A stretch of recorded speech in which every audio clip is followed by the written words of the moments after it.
pledge allegiance United States of America to the republic for which it stands, one nation, under God, indivisible, and liberty. Dave, I apologize. I didn't give you time to stand up all the way. All right, then move us on to roll call.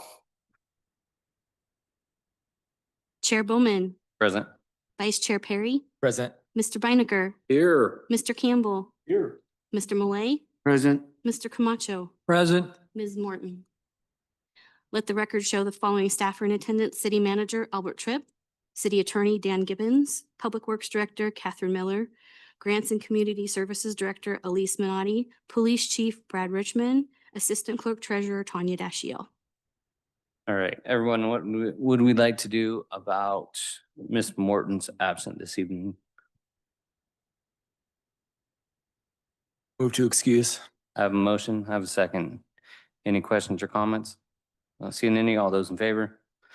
All right, that passed unanimously. That'll move us on to tonight's agenda approval. We do have one addition right here, which is a work order. Request for Century West Engineering. I believe that is it. With that, council, what would like to do about tonight's agenda? Move to approve. Have a motion, do I have a second? All right, Mr. Malay, thank you. Any questions or comments on tonight's agenda? Not seeing any, all those in favor? All right, that passed unanimously. Council reports.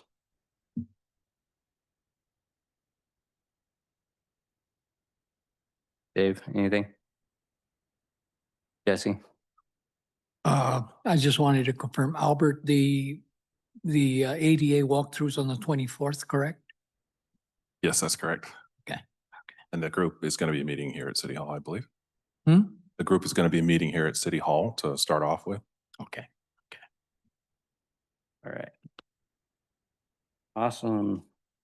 Staff reports. Mr. Tripp, Two things to report on my end. It appears the July 28th works for Davin to meet for the Public Works Committee. And so, Larry, if you could just let me know if that works out for your schedule, we'll get that scheduled to have that committee meeting. Lastly, I wanted to check in with the City Council regarding the appreciation event and ribbon cutting for the 6th District legislators.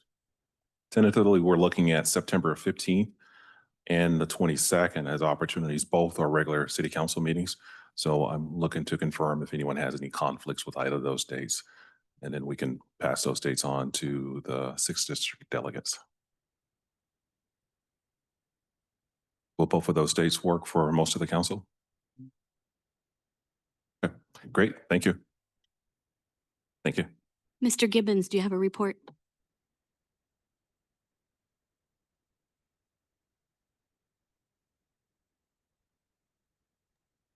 No report, thank you. Chief Richmond, No report. Ms. Miller, No report. and I do not have a report. Ms. Minotti? No report. They had STA had a special meeting, special board meeting on the 7th. I wasn't able to attend that. However,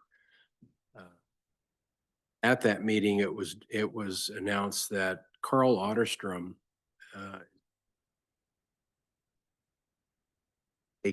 it'll be effective August 10th, I believe. So brand new guy at the helm.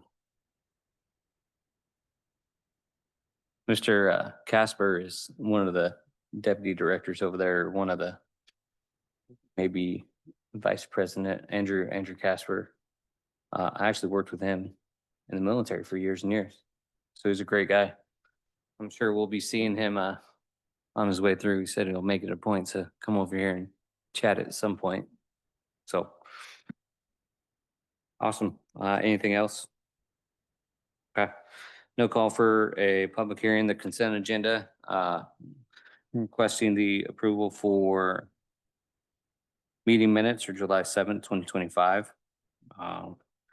Then item B is going to be the approval of minutes for the study session meeting minutes for July 14th, 2025. Council, what would we like to do about tonight's consent Move to agenda? approve. A motion, do I have a second? Macho? Thank you, sir. Any questions or comments? Not seeing any. All those in favor? That passed unanimously. That would move us on to action items. Item C is the acceptance of the arrest and jail alternative law enforcement grant. Chief, the floor is yours. Ms. Minotti, the floor is yours. Yes, we talked about this last week and I just wanted to see if you guys had any questions before you guys voted to accept both awards. I do not. Does anybody else on council? Not seeing any. All right, council, what would we like to do about item C, the acceptance of the arrest jail alternatives law enforcement grant in the amount of $517,945.65. Move to approve. A motion, do I have a second? Thank you, Mr. Camacho. Any questions or comments? I have a motion and a second. All those in favor? That passed unanimously. That'll move us on to the acceptance of the mental health field response grant for $1,256,441.04. Ms. Minotti, the floor is yours once again. Again, thank you. Just wanted to see if you guys had any questions before you guys could put a motion for it to approve this award. I'm not seeing any up here. All right. Council, what would you like to do about item D? Move to approve. I have a motion. Do I have a second? And Mr. Camacho, thank you. Any questions or comments? Seeing any, all those in favor? Item D passed unanimously. That'll move us on to item E, the Public Works Summer Intern. Ms. Miller, the floor is all yours.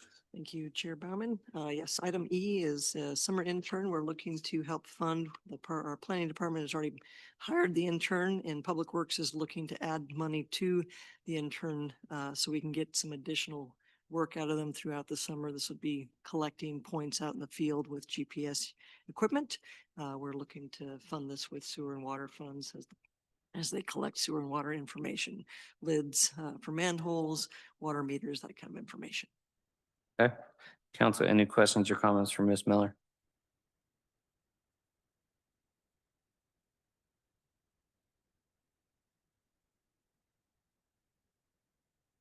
I would like to start being new with the City of Airway Heights Planning Department. It was already, again, ahead of this in terms of collecting their data they need with interns, and it seemed like an opportunity this year. But I would like to start a program, if at all possible, that we're funding, collecting our information again to use with our GIS software.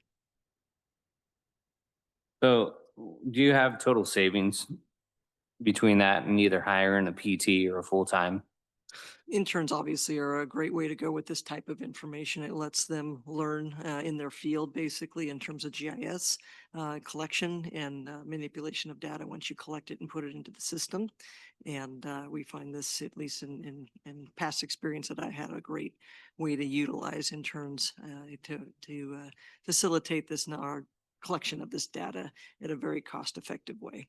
Yeah, I know I've been advocating for interns for over 10 years to bring in more and more for kind of divvy up some of the responsibilities or at least see what we can utilize them for. So.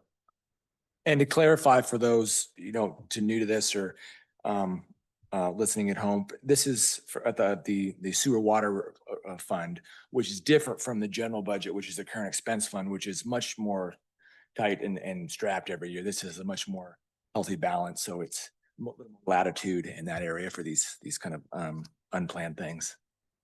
Yeah, I mean, the reality of the work has to be done. Somebody's going to do it. Would we rather pay an intern part-time or full-time employee to do it? So, I mean, the least of cost, to the city is going to be an intern.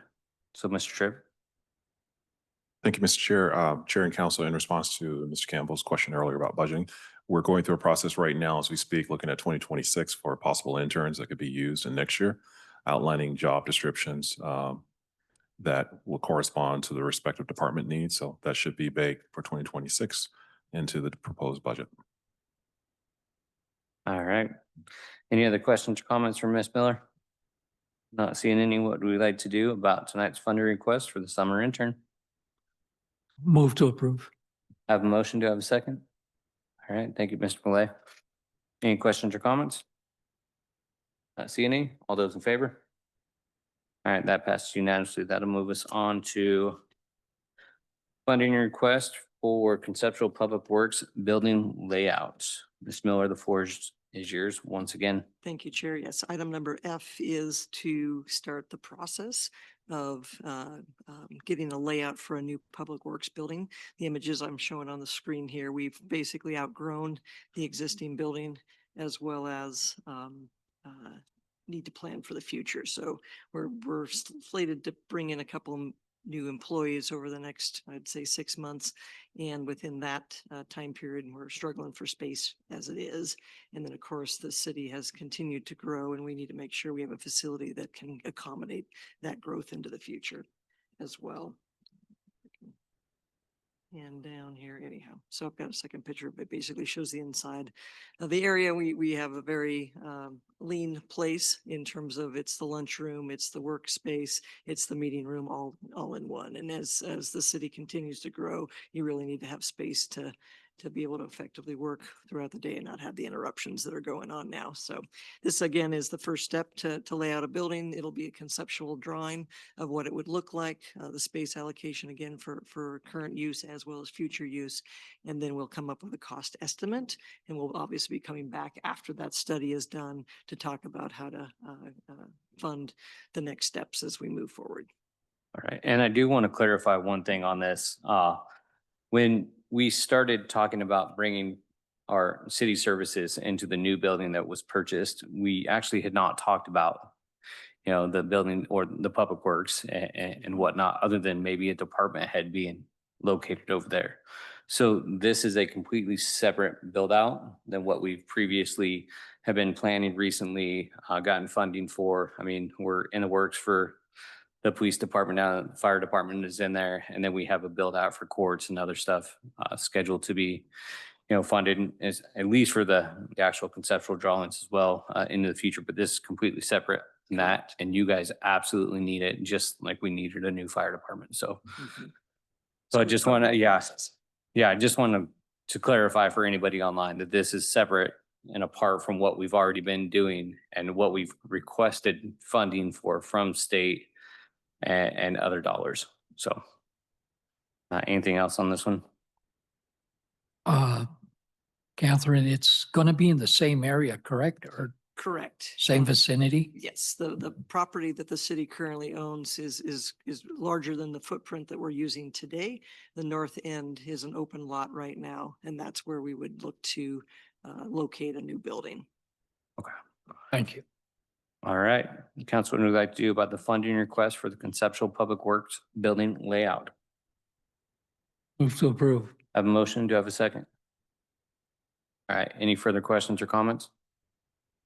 Not seeing any. All those in favor?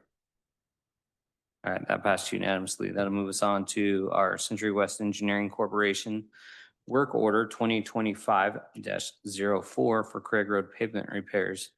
It's more of the floor is yours. Thank you, and thank you for taking this out of cycle in the sense of the time issue here is to get this under design as quickly as possible. The image on the screen is indicating the 4 locations due to the winter freeze thaw action that really disrupted that road bed. Obviously, the road needs to be rebuilt in the interim of us going through the process of finding our funding partners to do a larger project. It's going to take a while to get there. In the meantime, we need to stabilize this road, and the first step is to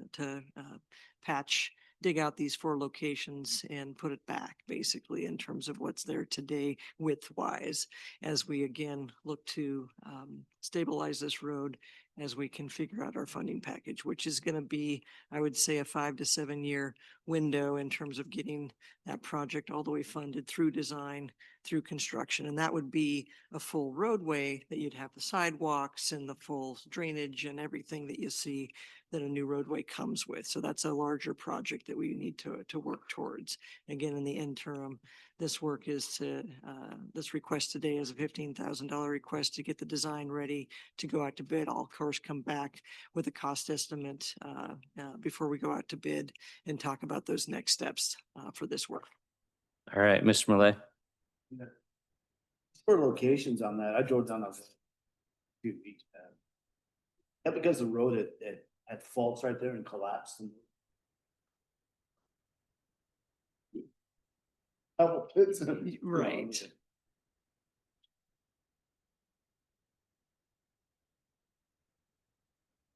Been longer than that, so it's been better.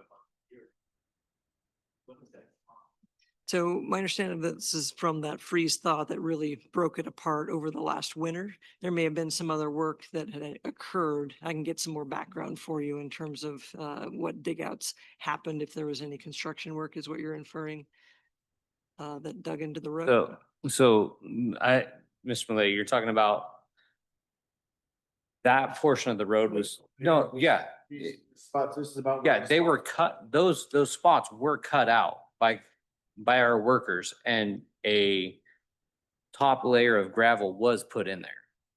But that road has been, I mean, the problem that we have with that road is there's not a proper base layer on there. It's not proper road base underneath it. And we have 2 inches of asphalt on that entire road all the way down. So that road is a problem that has been building up over the last 30 years.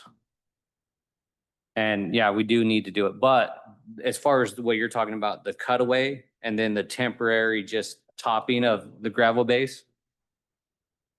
Want to know, so it's, I know the road's been kind of, so what we have done in the first part of Yeah. the year, we had went in there and repaired it.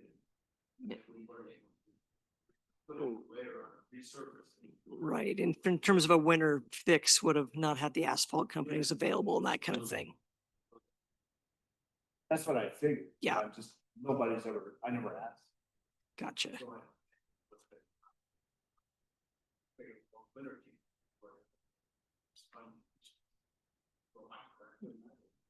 It's definitely the winter that caused the problem in terms of the crews came in to stabilize what they could at the time. This fix is going to dig down and actually put a decent base in to hold it again, to really stabilize that base, at least in those 4 areas as our worst areas to hold together basically. And then when I want to come back and see what, again, this is not part of this project, but I'll come back to look at an overlay again for the whole section from 6th Avenue to Highway 2, again, to keep us with a drivable surface for that 7 to 5 year window as we come back with an actual road project that reaps out everything, puts a real road base through the entire area, puts in your curbs, your sidewalks, your drainage, all the facilities that need to go in for a rebuild. Remember?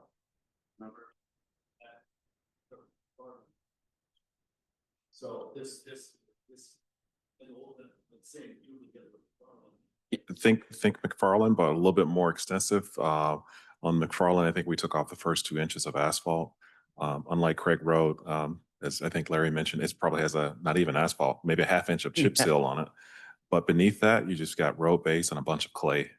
And like Catherine was mentioned earlier, the winter causes that to swell, and especially when the spring starts thawing.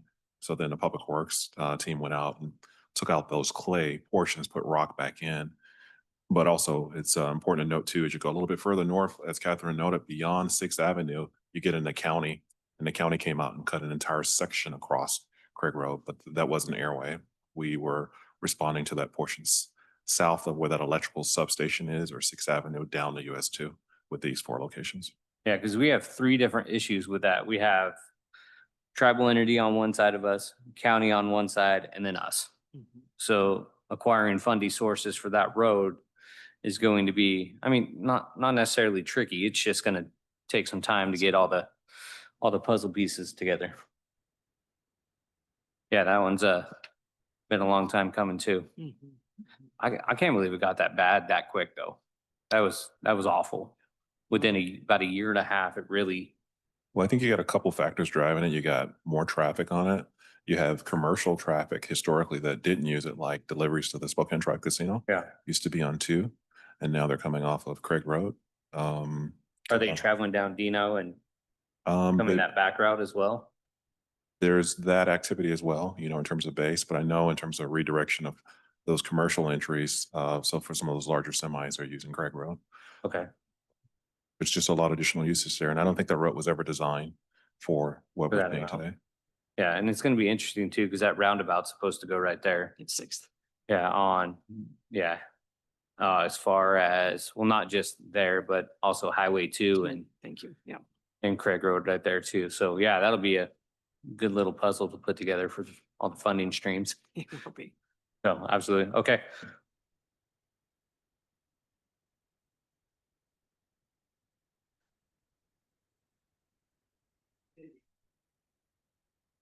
Yep. How many years ago?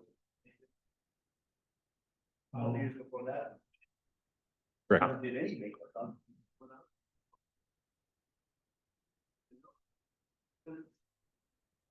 Yep. So up until that annexation, it was a county roadway. And we only took it in pieces and sections, like you noted, when we did the annexation. Yeah.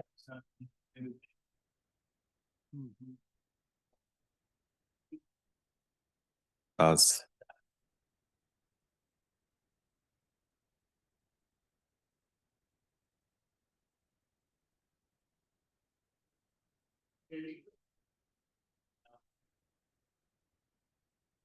Well, imagine now we're gonna have a new elementary school over there, a Chaz clinic.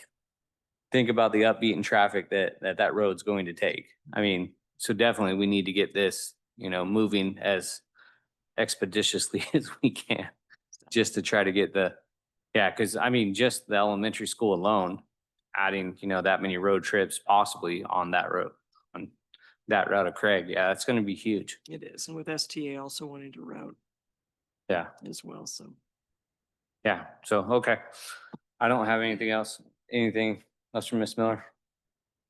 All right, not seeing any. What would we like to do about the work order request for the Craig Road pavement repairs? Got a motion? Do I have a second? I have a second. Thank you, sir. Any questions, comments? Not seeing any. All those in favor? All right, that passes unanimously. thank you. Thank you, council. That'll move us into no call for, I don't see anything for ordinance resolutions. Is there anybody online, citizens, who would like to comment this time on anything that has been presented this evening?